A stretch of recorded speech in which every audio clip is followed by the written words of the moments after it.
Nilton Salina, jornalista Nilton Salina. Nilton, bom dia, seja bem-vindo, meu irmão, tudo bem?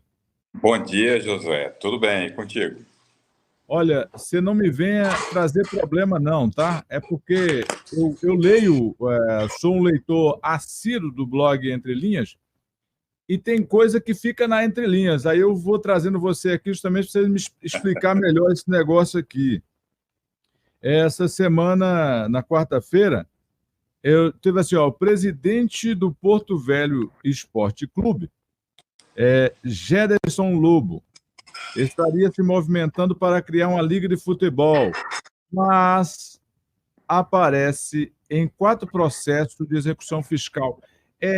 Foi uma bola nas costas? Como é que é esse negócio dessa nova liga aí? Como é que você descobriu que tem uma nova liga paralela? Tá igual aquela da Liga dos Campeões lá, que o pessoal queria Liga das Estrelas? Como é que é isso aí? Na verdade, ele tem um problema entre ele e a Federação de Futebol, né? Aí ele resolveu criar uma liga para ficar mais forte dentro lá da federação. Eu não olho assim, eu olho sempre o outro ângulo, né? Eu olho sempre outro ângulo, eu já falei isso aqui, né? Tem um ângulo que é o visível, que está todo mundo falando, né? A federação, pelo que eu vi, dificilmente ela vai assim dar explicação, contar o que está acontecendo. Dificilmente ela faz isso, né? Quem faz mais isso é o Gedson Lobo.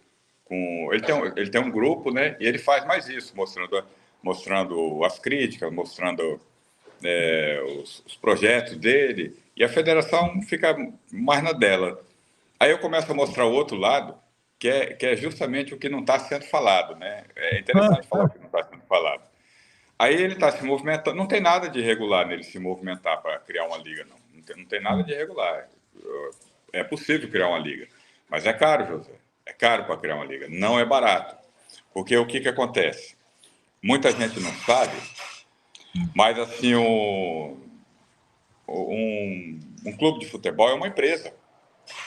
São empresários que tocam lá. Aí, por exemplo, um estádio. Você deve querer um estádio legal aí em São Miguel, né? O estádio. Quem é que tem que construir o estádio? O certo é quem construiu o estádio ser o clube para construir o estádio. Mas muitas vezes o governo faz isso aí também. Muitas vezes o governo faz. Por causa tem os torcedores, né? E tem um apelo social, vamos dizer assim, né? Que os torcedores gostam e tal. Mas se você olhar bem, como é que é usar verba pública, dinheiro público, para construir um lugar onde vão trabalhar os funcionários de uma empresa? É por aí. Mas o governo atende assim, o clamor popular, né? E muitas vezes constrói estádio, né? O estádio daqui, por exemplo, foi construído pelo governo, não foi nenhum clube que construiu o estádio daqui de Porto Velho. Tem alguns clubes aqui e nenhum deles tem estádio, nenhum deles construiu estádio. Por isso que quando você assiste assim, aqueles times maiores, né? Aí fala aí o estádio lá do São Paulo, o estádio do Flamengo. Por que isso?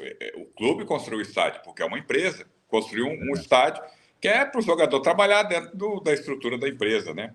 Mas muitas vezes o torcedor não entende essas coisas. Acha que é o governo que tem que construir estádio. E essas coisas vai assim. E muitas vezes o governo constrói também por causa dos torcedores.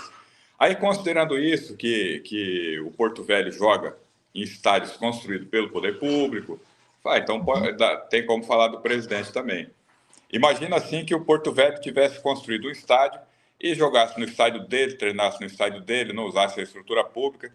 Aí já ficava ruim você falar alguma coisa assim, porque já não seria uma coisa mais de interesse público, né? Não está usando estrutura pública.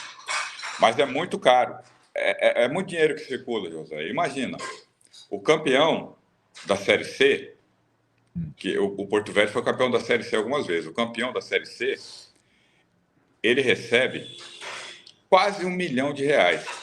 Dá 980 mil reais que ele recebe para jogar 2 partidas na Série C. O campeão da Série C não, o campeão do campeonato estadual. Ele recebe 980 mil reais da CBF para jogar 2 partidas. Só 2 partidas. E aí pela participação, independente de ganhar ou perder, né? independente de ganhar ou perder. É para cobrir as despesas da participação. Por isso que o campeonato estadual é tão disputado, tem tanta briga. É por isso que não é só o título de campeão, porque o título de campeão não resulta em dividendos nenhum para o clube, vamos dizer assim, né? Uhum. O que Só resulta massageia o ego. os 980 mil resultam. Porque o clube que ganha, com 980 mil, ele toca o clube basicamente o ano inteirinho, paga o salário de todo mundo, que são baixos os salários dos jogadores aqui. E geralmente o clube que ganha, ele nem tenta passar para a fase seguinte da Série C, porque ele receberia mais dinheiro, mas eles nem tentam, porque é um risco, né? Aí contratar, por exemplo, vamos contratar 3 jogadores, pagando 50 mil para cada um, para eles jogar esses jogos aí, um empréstimo. Eles não fazem isso, porque aí é 150 mil a menos, né? Seriam 3 jogadores com nível bem mais elevado.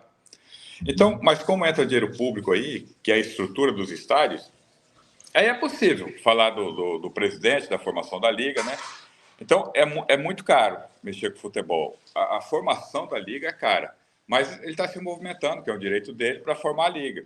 O que eu estava mostrando é o seguinte: para ser o presidente da liga, para ser quem vai lidar para a liga, assim, o descontrole dele nas empresas, né? A intenção foi essa daí, mostrar o descontrole dele nas empresas. Como você apresentou como gestor,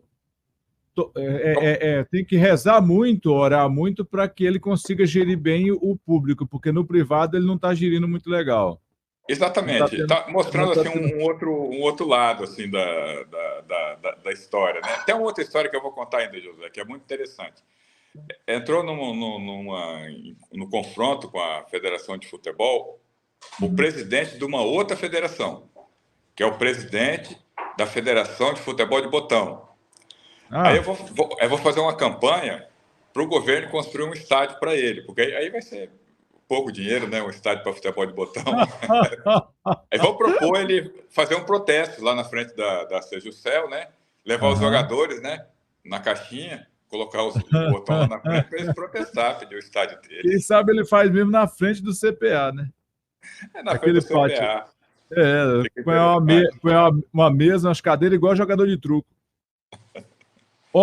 Mas tem uma outra matéria aqui que eu gostaria de comentar. O seguinte: depois dessa, você colocou o seguinte: senador Marcos Rogério fugiu da sessão mais importante do ano para não votar a reforma tributária que prejudica a população. Rapaz, essa agora, quando eu vi, eu falei assim, vou até repercutir, mandei até para repercutir no nosso site também, Rondônia por Dentro, porque eu falei assim, essa aí é nova para mim.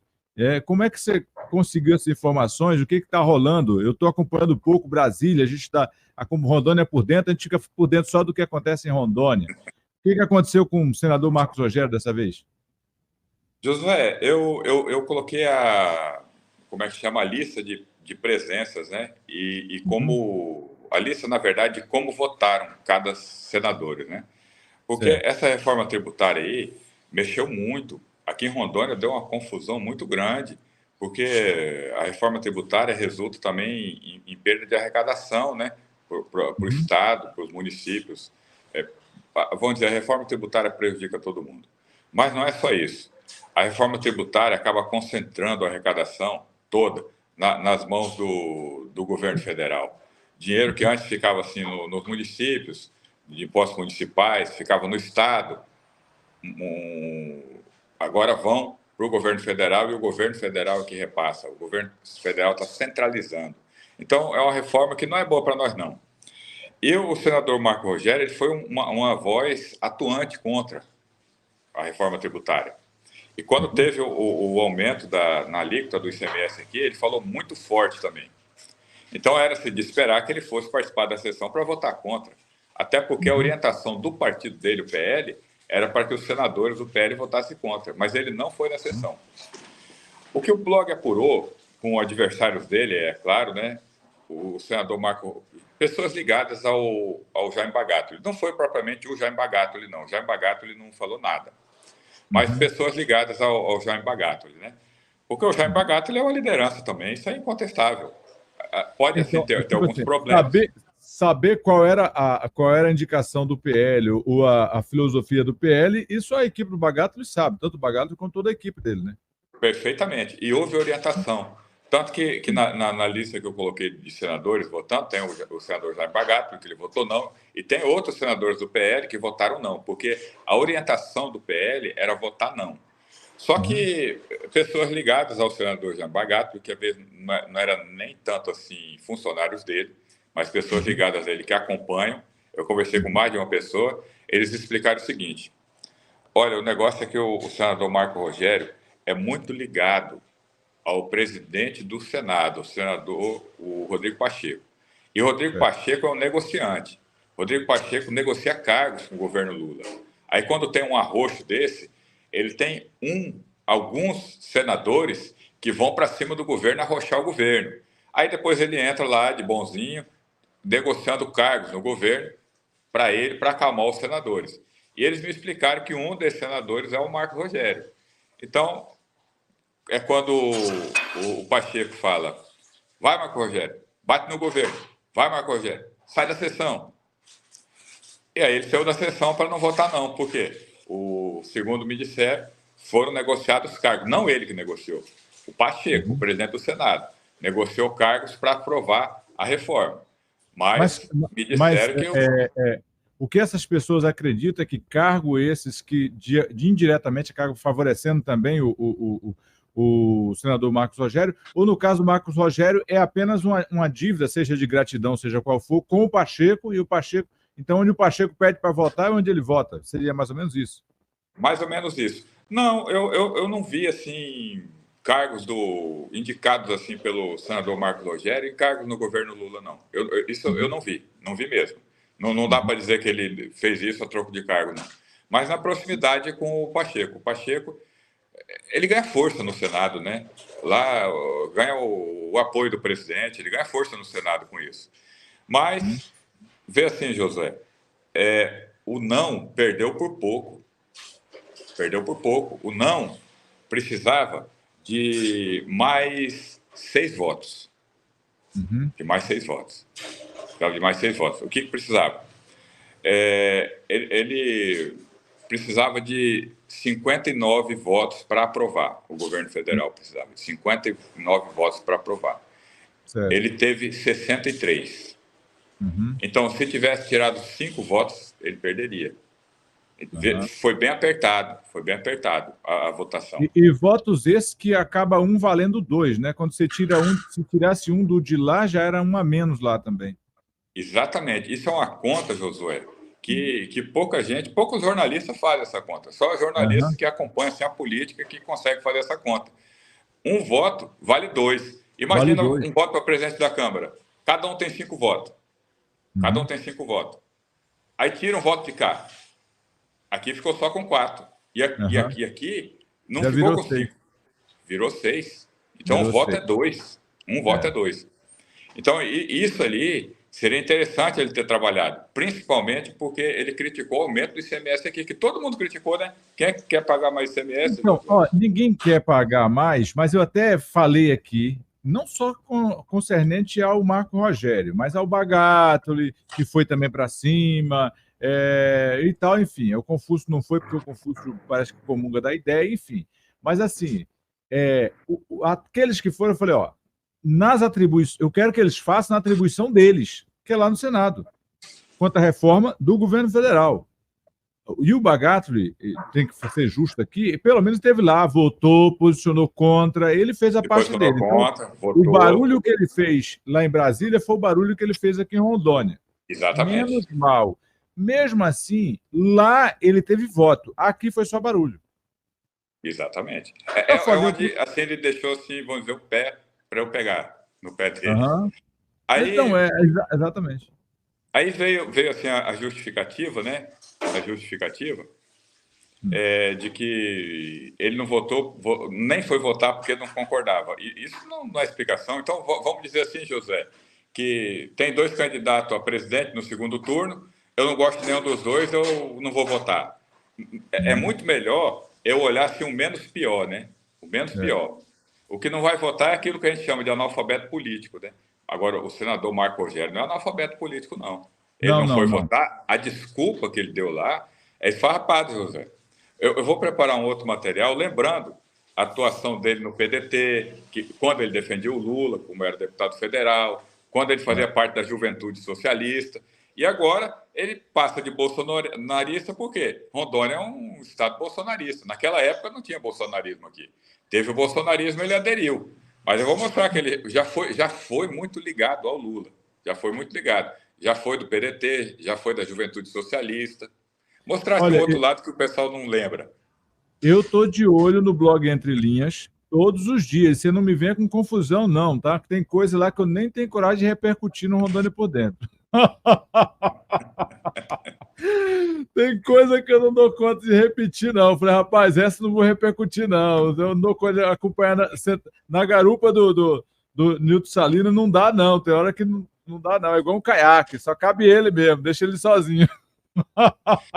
José, tem coisa que é preciso ter cuidado. Eu achei muito interessante. Eu coloquei um material uma vez, falando de um deputado. Ele não falou nada para mim, não. Mas ele entrou nas redes sociais de outro jornalista, o Pica-Pau, lá de Ariquemes. E ameaçou processar o Pica-Pau, fake news. O Pica-Pau estava assustado. É Mas por quê? dizer, já vou deixar você à vontade aqui, Nilton, dizer que, como eu reiniciei meu WhatsApp, apagou as matérias anteriores. Então, eu tenho só essas aqui, até o Marco Rogério, que foi a última que você colocou, essas duas. Mas você tem algo mais importante, e essa também é muito importante, sobre o Pica-Pau que você colocou, mas não estava mais na nossa linha aqui. E aí? Aí, Josué, eu falei, não, eu não vou deixar o Pica-Pau passar por essa situação, não. Mas o que aconteceu? O Pica-Pau colocou um meme, colocando alguns gastos, né? E ele não tinha certeza se era certo aquilo lá ou não. Ele não tinha certeza, mas era. Para a sorte dele, era certo. Aí eu coloquei uma matéria, coloquei até o contra-cheque do deputado lá na matéria. Botei até o contra-cheque, para ele não dizer que é fake news. Antes de eu mexer com a internet e tal, a gente falava que era notícia falsa mesmo. Hoje virou fake news, né? Beleza, vamos aderir. Aí, quando é assim, é interessante botar um documento. Se o Pica-Pau tivesse pesquisado, é que pouca gente sabe pesquisar o portal Transparência também, né? Pouca gente sabe navegar ali dentro, mas é fácil. É porque, na verdade, o portal da Transparência tem até falado, viu, Nilton, que não é tão transparente assim. Tipo assim, tem que ser um cara mais expert para poder acessar as informações que precisa. Eu acho que ele deveria ser mais acessível à sociedade, para qualquer cidadão poder clicar no celular e pegar. Então, mas não é bem assim, não. Josué, eu acho que a intenção é essa. Não, eu acho que não existe intenção de que todo mundo fique olhando lá, não. A intenção é essa. Por exemplo, na mesma matéria, eu botei a situação ali, teve um outro jornalista, o Paulo Andreoli, que pediu uma série de informações de gastos. Aí o deputado mandou um ofício dizendo que esperava que aquele ofício pedindo o detalhamento dos gastos fosse apresentado para os outros poderes e para os outros deputados. Ele ia fiscalizar aquilo, para que não fosse caracterizada a perseguição política. Certo. Aí eu expliquei que não era assim, não. Ele disse que todas as informações estavam no portal, e não tem nota fiscal lá no portal. Lá no portal tem um valor gasto com a empresa tal, não tem um CNPJ da empresa, para você pesquisar a empresa, para ver quando é que ela foi fundada, para ver de quem é aquela empresa, se ela é ligada ao parlamentar. Isso aí não tem no portal Transparência, não. Isso tem na nota fiscal, que não é mostrada lá. Aí eu fui mostrando isso daí.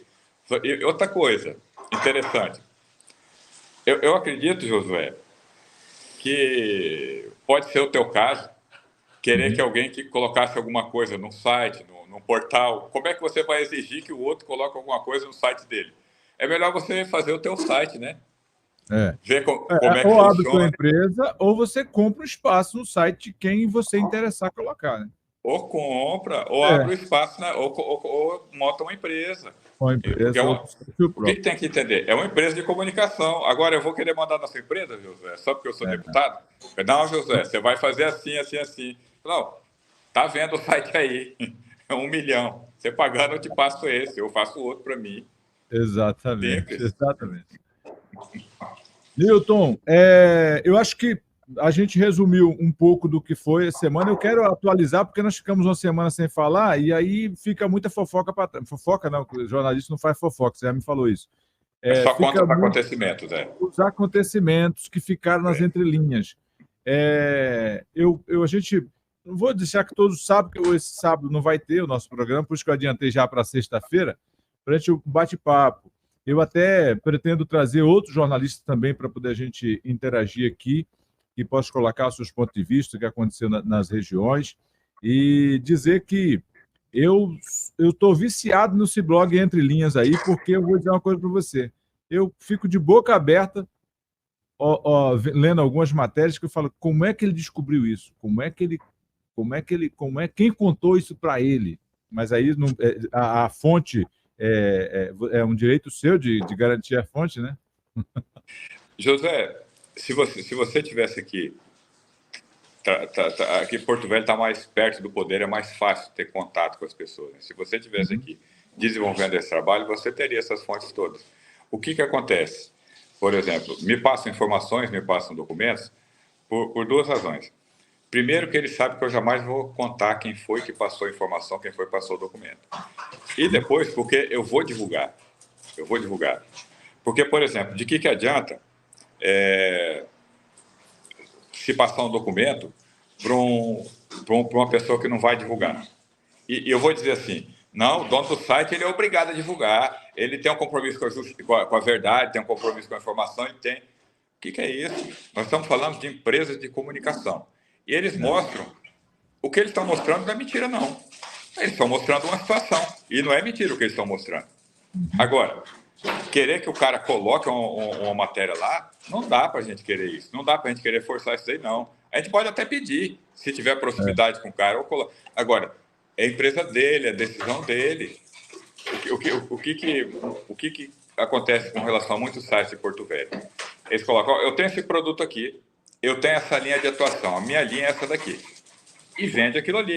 Quem quer ver aquela informação, quem quer ver aquele ângulo da notícia, entra ali e olha aquilo ali. Não dá de querer forçar que um jornalista coloque uma matéria que coloca, não, você tem compromisso com... O que é isso? Aí a pessoa que fala isso, José, eu às vezes olho assim a situação da pessoa. Tem uma vida, tem um emprego. Vai que a pessoa tivesse um site. Se fosse aquele que fala assim, não, você tem que colocar mesmo, você tem que fazer isso aí, você fica cobrando o dono do site, o editor do site. Se ele montasse um site para ele, aí ele tivesse um contrato, ele ia falar mal do dono do contrato? Do parceiro, não digo nem falar mal. Ele ia colocar alguma coisa contra o dono daquele contrato, aí depois contra o dono do outro contrato, depois contra o dono do outro, não ia não. O que ele pode fazer é ficar quieto. Então, isso acontece muito. E você vai dizer assim, não, ele está errado. O que é isso? O cara tem família para sustentar, o cara tem as contas dele, e é uma empresa que ele tem. E ele diz assim, a minha linha é essa daqui. E no geral, é uma linha boa de se olhar. Agora, tem coisa que eles não colocam, porque aí já contraria muito os interesses da empresa, né? Porque é uma empresa de comunicação. Então, quer dizer que, não, nós somos altruístas, nós estamos aqui para denunciar todo mundo, para bater em todo mundo. Não é assim, não. Aí já tem a polícia, né? Para isso aí tem a polícia, José. Ministério E uma coisa Público, que eu vejo nos sites daqui, ele pode ter contrato do jeito que for. O Ministério Público mandar uma matéria, eles colocam. Mesmo quando fala do cliente. A polícia mandar, eles colocam também. Mesmo quando fala do cliente. Agora, imagina, então vamos sair para pesquisar a vida do cliente e dar uma pancada nele. Isso é acabar com a empresa. Aí fecha. Aí a empresa até desenvolve um papel de informar. E aí isso para. Nilton, tem que olhar isso. Olhando pelo ponto de vista se tratando do jornalista Pica-Pau, ele tem um perfil humorístico, Exatamente. mas verdadeiro. A diferença é que ele coloca com senso de humor aguçado as informações dele. Aqui, me permite dizer que o teu blog tem uma linha mais irônica, verdade, mas com um tom de ironia. Não é que ele é irônico, é que é o tom, né? porque você coloca um contraditório de um ângulo diferente, um prisma diferente. O, o, o Pica-Pau é de uma forma mais humorística, mas acaba colocando o ponto de vista dele, mas sendo verdade.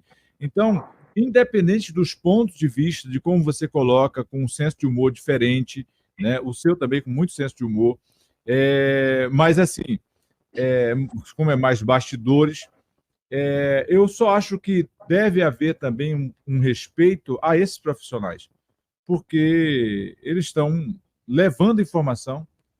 Infelizmente, o sujeito que está na vida pública ele está sujeito a uma hora ou outra desagradar um público. Então, eles precisam ter essa consciência de que a imprensa não é inimiga.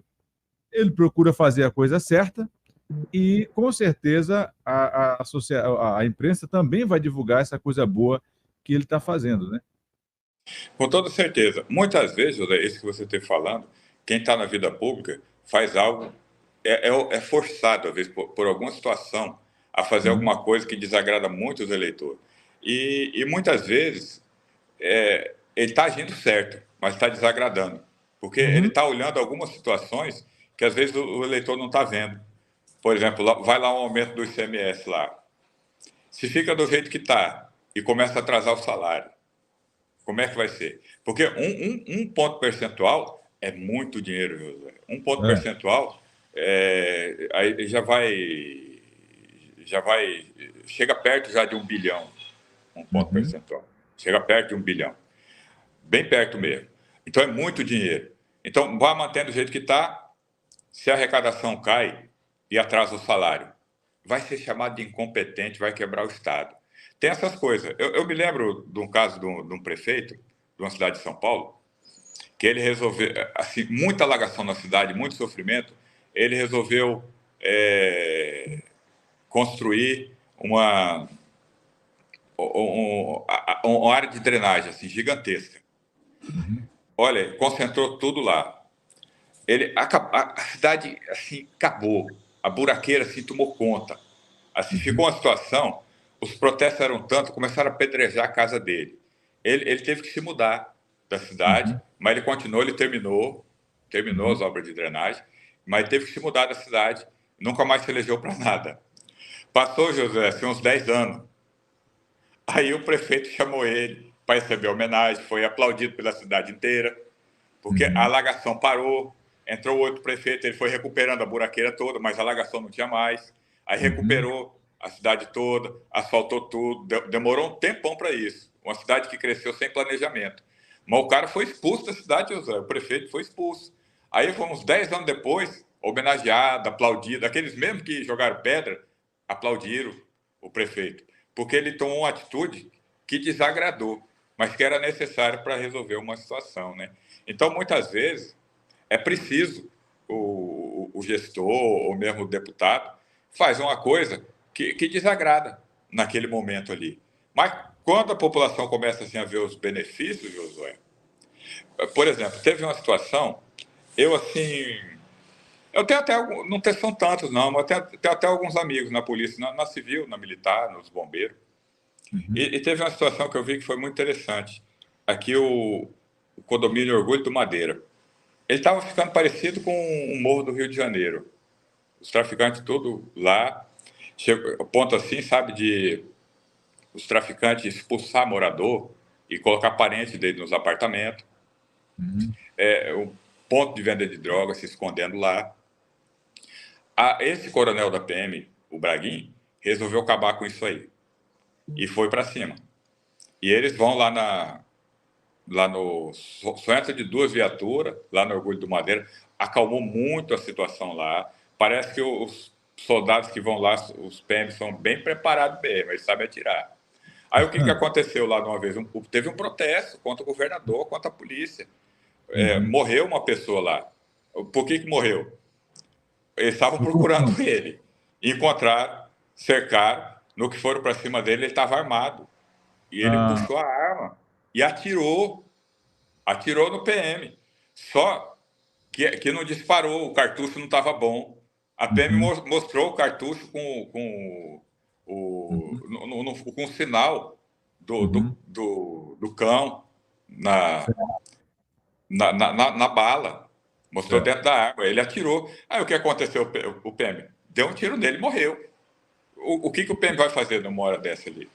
Eu olho uma situação. O outro foi preso. O outro foi preso. Aparentemente não estava machucado, nada, foi preso. Aí, olha, imagina um cara que vai lá, tinha diversas acusações de assalto, tráfico de droga, tinha mandado de prisão, né? Mas os familiares ficavam reclamando, porque eles estavam lá no Orgulho do Madeira, como é que eles foram para lá? É uma situação assim, interessante, porque os traficantes tomaram conta, expulsaram famílias e botaram parente dele lá, parente de outros traficantes lá. Então, e esse soldado, José, que ganha assim, uma miséria, que se arriscou para prender um assaltante que tinha assaltado muita gente, quase morreu, teve que dar um tiro ali e ganhou uma miséria. A bala machucou, mas podia não ter machucado, né? Podia. Se disparasse, meu amigo. Aí o que nós vamos fazer agora? Agora vamos acompanhar ali no governo, pagar um salário melhor para esse pessoal, pelo menos, né? Aí você diz assim, mas pagar mais para ele vai fazer ele trabalhar melhor? Eu acredito que não. Mas vai deixar ele mais tranquilo, porque não é brincadeira o cara sair para trabalhar com despesa até em morar casa, no lugar mais salário... Até morar num lugar mais seguro, até poder dar um conforto melhor para a família. Não adianta, se alguém tiver uma mente ruim, fechada, ele só vai pensar no bolso dele. Mas eu digo que, às vezes, o cara só lembra da polícia na hora que acontece alguma coisa para ligar do 190 para ele vir resolver o problema. Exatamente. Muita gente xinga a polícia mesmo, mas na hora que precisa, ele liga para a polícia. Mas ninguém liga para a mãe, não, liga para a polícia. Se tiver alguém com a arma na janela da casa dele, ele liga para a polícia mesmo. Então não tem boca. Acho que merece realmente ser reparado esse prejuízo, que já há muito tempo era para ter sido reparado, essa questão salarial dos militares. Porque o trabalho que eles fazem em todo estado, tá? Em todo estado. É trabalho realmente de altruísmo. E em alguns municípios pequenos, exemplo de Alvorada do Oeste, Newton, a polícia não é só a questão do confronto, mas eles têm um trabalho de brincar com as crianças, de aproximar com a sociedade, e com isso vai inibindo já de cara, como eles têm essa proximidade com a sociedade, o bandido aqui não se cria. E não se cria porque aqui eles veem que ninguém dá moral, porque todo mundo aqui já fecha a porta para eles. Não fecha a porta com medo, não. Já falei, pá, tem um vagabundo aqui, a polícia já vem, já dá um baculejo no cara, já vê de onde vem, para onde vai, o que está acontecendo.